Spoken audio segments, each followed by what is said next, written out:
So for people who aren't familiar with sort of how Tesla and BYD stack up, obviously they saw BYD overtake in terms of quarterly sales here. But as we set the stage here, who is on top in terms of market share and sales and really the strength of the companies? Well, I think Tesla and BYD are really two of the most interesting stories in the electric vehicles market. Tesla is the original pure play in electrification. And of course, it started with Elon Musk and some other founders building this thing up from scratch on the back of California's EV subsidies. BYD is a little bit different. They started as a battery company in the mid 1990s, and then they transitioned over to electric vehicles over the course of many decades. In 2002, the founder of BYD purchased a state-owned auto manufacturing company called the Sichuan Auto Manufacturing Group. And they were producing a lot of internal combustion engine vehicles, which is standard gasoline-powered vehicles, for decades. When I published my book, The Great Race, in 2015, BYD was one of the largest sellers of non-electric vehicles. But now BYD has transitioned to exclusively selling electric vehicles. They don't sell a single car that doesn't have a plug on it. While Tesla still sells more pure electric vehicles that only have a battery, if you combine extended range electric vehicles, which combine a motor plus a battery, and of course plug in and can get electricity from the grid, plus pure electric vehicles, BYD is on top. And so fascinating companies. They'll be very interesting to watch in the years ahead.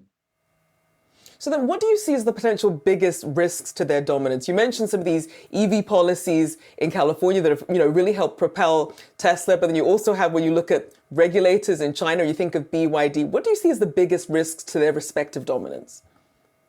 Well, I think the EV market is still fundamentally driven by policy at the end of the day. What we saw over the last 15 years was the Chinese government just plowing money and incentives into electric vehicles. And as a result, China has become by far the dominant player in global EV markets. China sells 50 to 60% of the EVs that are sold globally in any given year.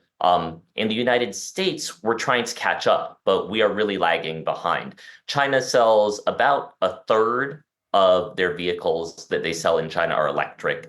Europe sells about a quarter electric vehicles today. And in the US, we sell under 10% electric vehicles. And so there have been very aggressive efforts by the Biden administration and by the Democrats to promote our EV industry through things like the Inflation Reduction Act. And I think one of the biggest risks is if there is a change in administrations, if, for instance, Donald Trump were to become president, you would see the rollback of a lot of Biden-era policies that are looking to push electric vehicles in the United States.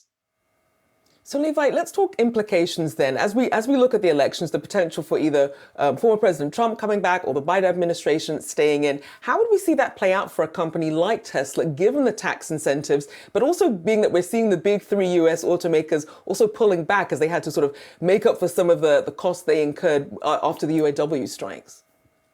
So you'd see it all along the value chain. And, I think it is important to emphasize just how transformative the Inflation Reduction Act has been for the US EV market. It's catalyzed well over $100 billion in investments in EVs and EV adjacent spaces. And that's because we're subsidizing every single step of the value chain. We're subsidizing the production and refining of critical materials. We're subsidizing the factories that are used to build batteries. We're subsidizing the production of batteries. We're subsidizing the sale of electric vehicles, and then we're subsidizing the sale of used electric vehicles. And after that, we're subsidizing companies to take batteries from electric vehicles and either repurpose them or recycle them.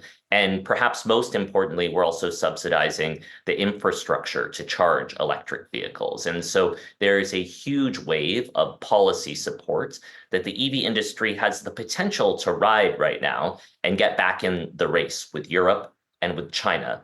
But if you see a change in power in Washington, if Republicans take over the Congress and if the Democrats lose the White House, we could see a lot of these policies rolled back. And there are different ways to do that. You can pass legislation or you can just use the administrative levers of government to slow down or reduce the efficacy of a lot of the laws that were passed over the past couple of years. So, Levi, in order for some of these companies, especially US companies, to sort of regain some of that dominance, what is it going to take? Is it about innovation in how we charge, whether it's swappable batteries or the infrastructure itself or the software? What is going to be the key driver here to get the US back on track? Well, we do have some very good auto companies in the US. And I think if you're taking a global perspective, Tesla is by far the most global of EV producers. Tesla has a relatively diversified market. They sell a lot of EVs in the US, but they also sell a lot of EVs in China, about half as many by value as they do in the United States. And they have a significant market share in Europe as well. I think one of the big challenges for the United States market is that we just don't have the infrastructure to support electric vehicles.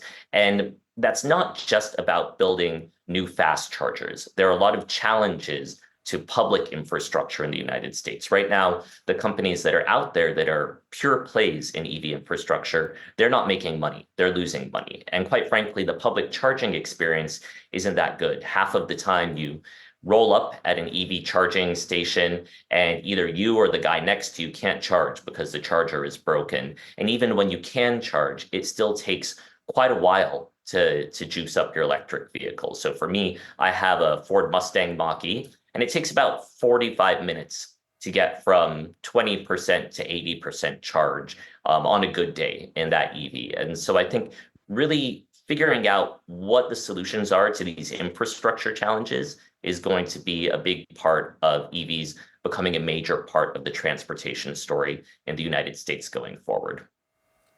Well, I know that you do have a reliable Tesla, and of course, I'm talking about your dog named Tesla. Shout out to him. And thank you for joining me this morning, Levi Tillemann, author of The Great Race, the global quest for the car of the future. Great to see you. Thank you so much. Thanks, Rachelle.